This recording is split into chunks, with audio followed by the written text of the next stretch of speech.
today is plate chiller. I guess manager complained that it's not cooling. So let's go check it out and see what we find.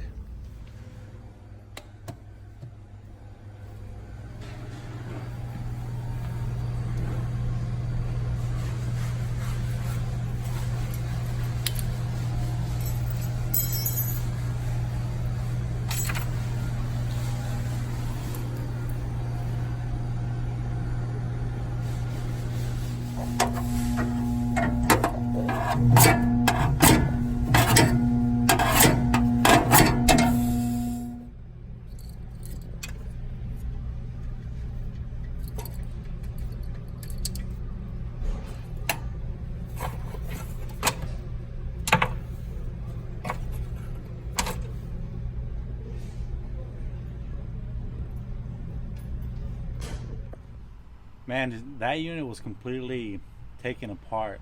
Overload was off. The wiring was messed up also. Once I plugged it in, compressor wasn't kicking on, of course. My condenser motor was burned out.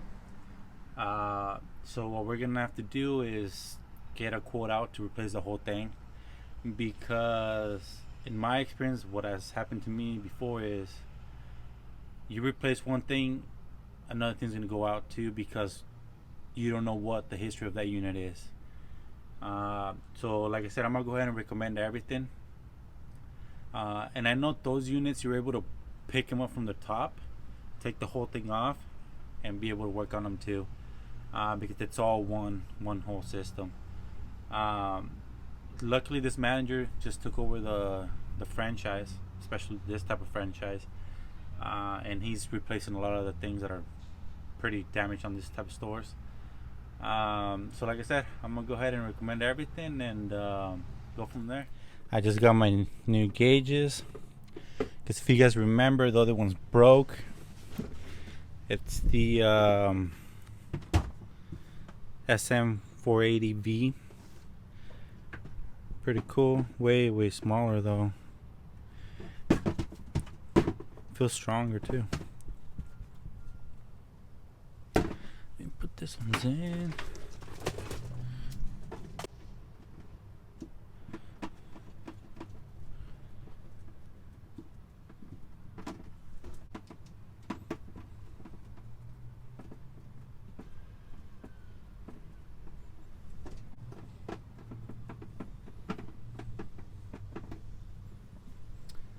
Check this shit out. Just bought this.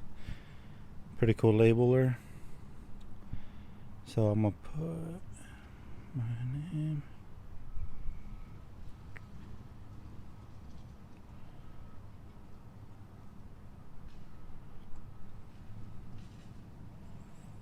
With an S. And then you press print. Then you cut it.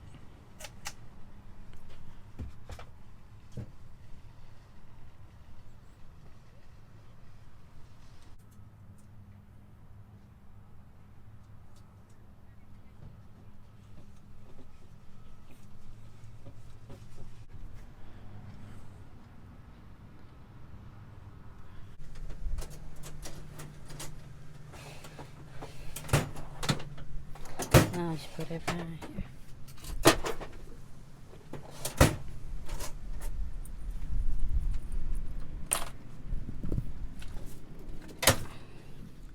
Alright guys, so I just pulled up to Platt. I had to pick up a disconnect box that I recommended probably like a month ago on the AC system. What happened was the installers didn't replace the box whenever they replaced the AC. So the fuse box is completely, it's all bad. So I'm gonna install it today. So apparently it's already been replaced. I recommended that fuse box probably like a month and a half ago, because it was completely rusted out and it was all bad. But it's already been replaced, like I said. So I don't know if there was a miscommunication or somebody else did it, or I don't know. I mean, it is temping, so I'll have to write that down and let the office know, see what they want to do. I called the shop and let them know that somebody else already replaced the disconnect. Other than that, I mean, we can't do anything else. So the unit is temping, so I just took a picture of it, model number, serial number again, send it in as proof, and I'm gonna have to return that fuse box that I got. So I don't know, check this shit out too. Somebody fucking live this shit out here.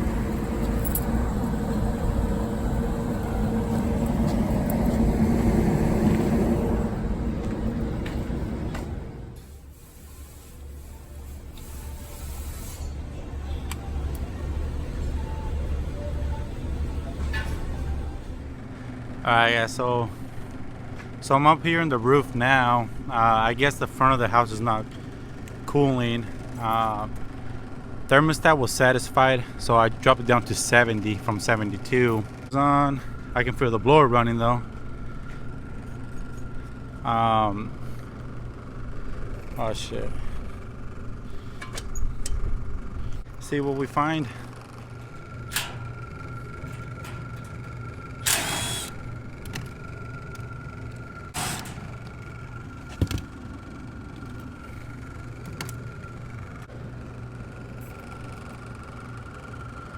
Contactors pushed in. Green LEDs on.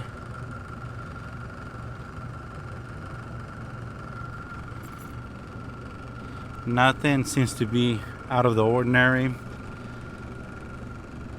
What I like to do is anytime I open up a panel, I like to inspect what's in front of me first. You know, just in case there's a loose wire, the transformer tripped, something like that. So let me get the meter and see what else we can find. Okay, so evaporator motor is running. I went downstairs, set the thermostat to 70 degrees, so it is calling. I checked my voltage from common to R, I am getting 24. From common to yellow, I am getting 24. Still nothing kicking on. I went through all my safeties to see maybe a safety was tripped, low pressure, high pressure, temperature, and nothing was tripped. Also, I tried jumping it from test 1 to test 2 and nothing happened. If you guys take a look at here, the green light was on. Right now it's off because I have it off. So the green light was on. Also the green light in here was on. I also tried jumping in from Y to R to see if it'll kick on, and nothing still. So I'm gonna go ahead and recommend that board because what I'm thinking is not sending the signal over.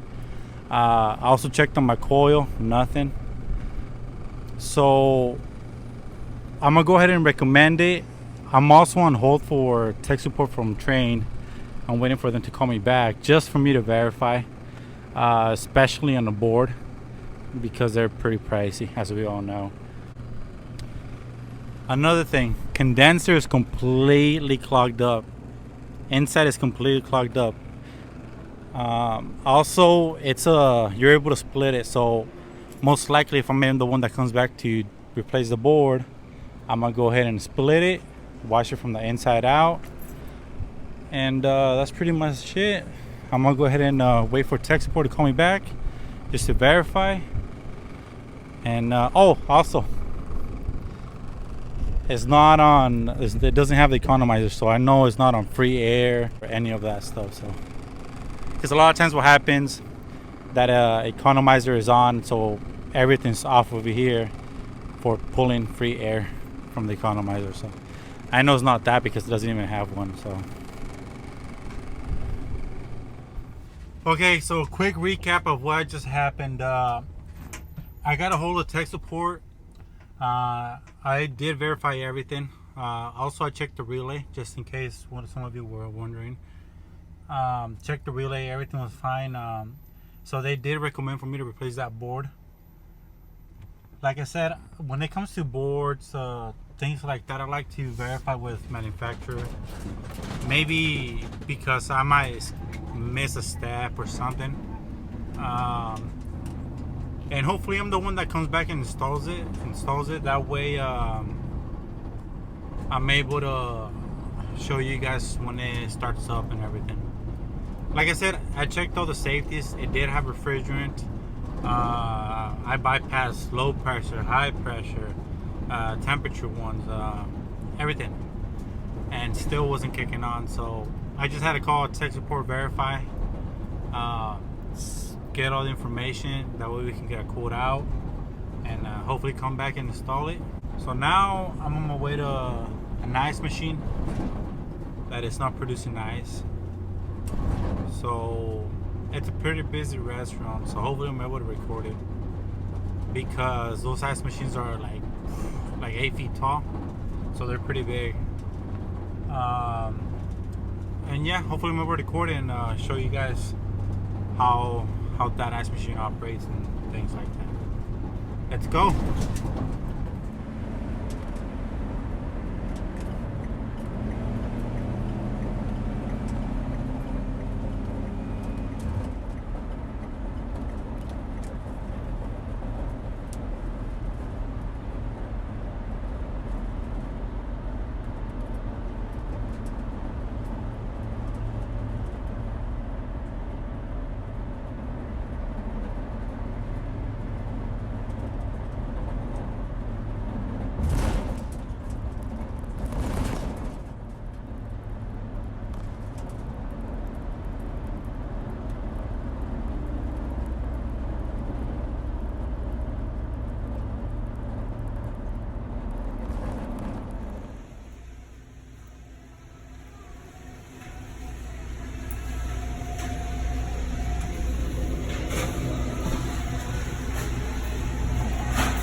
that ice machine.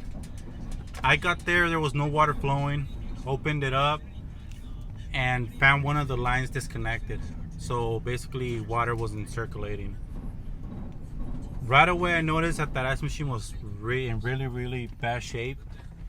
And what I mean by that is, it was really dirty. So I connected that back in, de-iced it, and turned it back on. It dropped ice every 15 minutes. And I know you guys are gonna ask questions about, oh, how come I didn't check pressures? How come I didn't check this, and that? And the reason why is because right now it's 5 o'clock, so it's their busy time.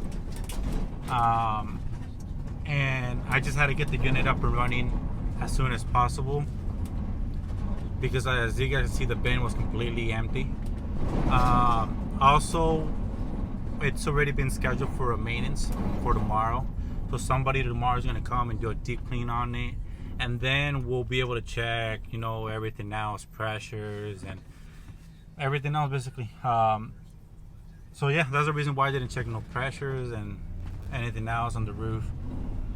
But like I said, for this type of equipment, you gotta get them up and running as soon as possible, because that's their main ice machine.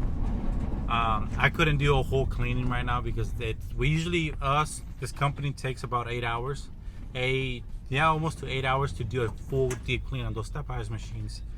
And the reason why is because they take everything completely apart. I don't know if you guys seen Chris from HVACR videos. When he does his maintenance on those ice machines, he usually spends half a day or more, and that's how we do it also. So yeah, just a quick recap, and let's go home, take a shower, and fucking go to sleep, because tomorrow I'm waking up early.